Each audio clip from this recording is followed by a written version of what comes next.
ठटे खां रिपोर्ट कर नज़ीर अहमद कुरैशी घारो वेझो ॻोठ खे बाहि लॻण जे नतीजे में 6 घरनि मां सामान सूदो सड़न समेत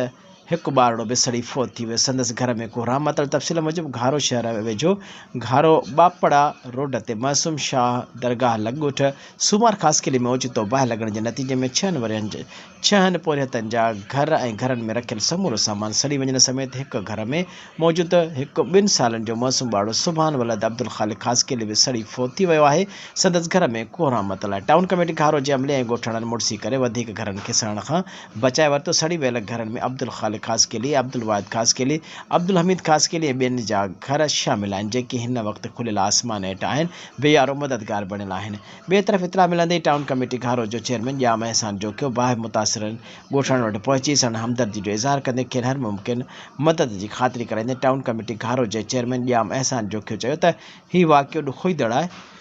जंहिंमें केतिरा ई घर सामान सूदो सड़ी वञण सां गॾु 2 साला मासूम ॿारड़ो बि फोत थी वियो आहे। हुन चयो त बाहि मुतासिरनि जी हर मुमकिन मदद कई वेंदी ऐं खेनि हिन तकलीफ़ में अकेलो कोन छॾींदासीं, खेनि अझा बि अॾाए ॾींदासीं।